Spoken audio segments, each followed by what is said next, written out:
When people think of Canada, for many this is the image that they have. Lots of snow, lots of cold, and plenty of ice. But Canadians are a hardy group, and they've learned to take advantage of everything that winter has to offer. And our winemakers are no exception. They've discovered that ice can do magical things to wine.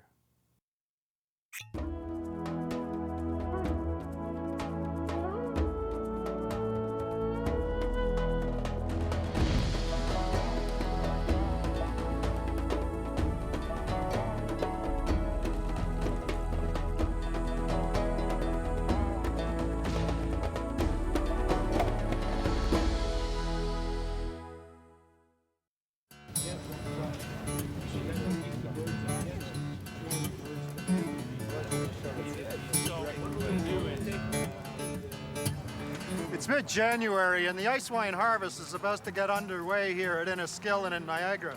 There's a lot of media around because Icewine is big business. Last year, domestic and international sales topped $40 million. And that's a long way from the dedicated pursuit of hobbyists that sparked the beginning of the Canadian Icewine industry some 25 years ago. They're not frozen yet.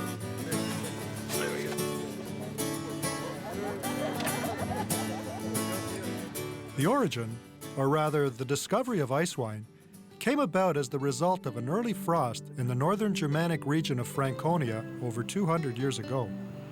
The late ripening Riesling grapes were still on the vine, and in an attempt to salvage the vintage, the grapes were pressed in their frozen state. The process yielded a thicker, sweeter juice than normal, and in effect, created a new style of wine. But it wasn't until the 1960s that the Germans and Austrians started making Icewine regularly. And it was only after the advent of the Canadians within the industry that this new style of dessert wines became firmly established.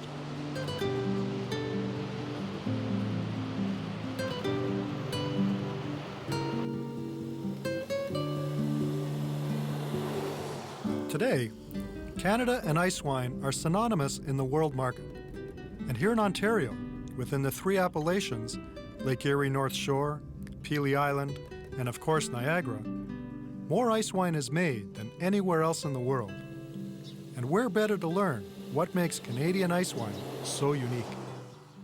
Icewine's trademark is intensity of flavor and intensity of aroma.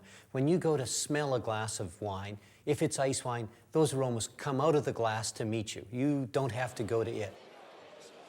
We measure the acidity of the wine, of the juice, balancing off with the sweetness of the juice, and we look for that balance between the two, and that's the key where you're going to be able to get wines that don't feel cloying and sweet, they feel fresh and intense. And sort of layer by layer, the fruit you get into primary, secondary, and tertiary flavors, and it evolves magnificently.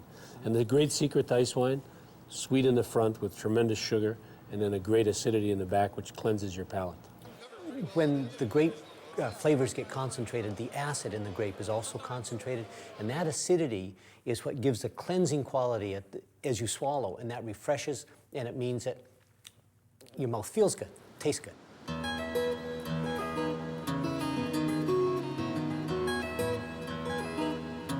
In most of the wine regions of the world, winter is an off-season, a time for a well-deserved rest. But here in Ontario, the making of Icewine keeps our winemakers busy year-round.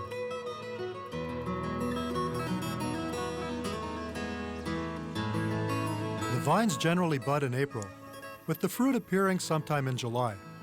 By August, the grapes are ripening and the sugar content rises. The vines are netted in the fall right after the leaves drop off so that the birds aren't able to get to the grapes and devour them, and the big flocks will devour those grapes. And we also have to tie those nets on the bottom with little clips to prevent the birds from coming up underneath. The grapes will reach full ripeness by October, and by winter harvest, the grapes may freeze and thaw several times over, concentrating both sugars and acids, which develop the flavor. By VQA standards, temperatures must drop to at least -8 degrees Celsius before pickers can begin harvesting by hand. Mechanical harvesting equipment is not designed for harsh winters and frozen grapes. On average, A ton of grapes would produce about 720 liters of juice for the making of table wine.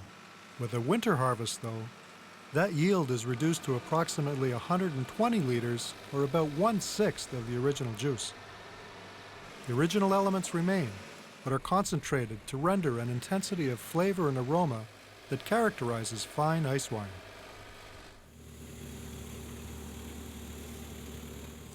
Now this is a grape that you would pick in the fall, and you can see how easy it is to squeeze the juice out of that.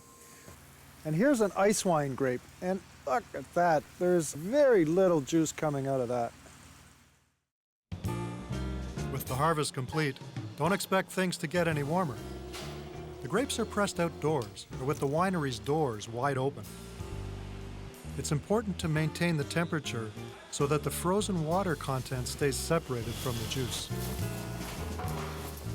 We typically press outside because we want the natural elements of the cold at -8 degrees to really stay all the way through. If we did it inside, they might warm up and we might not get those brick counts.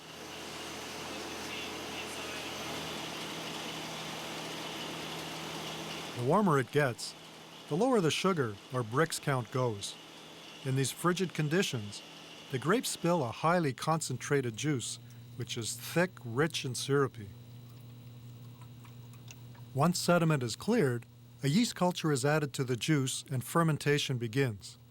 The fermentation can last up to 3 months, in contrast to the days or weeks it takes for regular table wine to ferment. The name Icewine has been trademarked through the Vintners Quality Alliance, having adopted the highest standards in the world.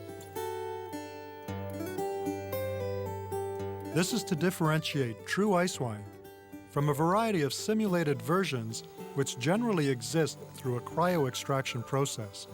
In other words, artificially freezing the grapes. No, you really can't play around with Mother Nature. A lot of people say, well, why don't we just put them in the freezer? Well, they really don't have the same flavor. It's kind of like you're dealing with freezer burn or something like that. It just tastes off. So you can't beat Mother Nature, and you have to deal with the elements. Just to give you some idea of the challenges Mother Nature has supplied over the years, in 1983, one of the major winemakers lost their entire ice wine crop to birds. And 5 years later, another producer saw his entire production reduced to a single bowl of juice as a result of severe weather conditions. But nature also provides.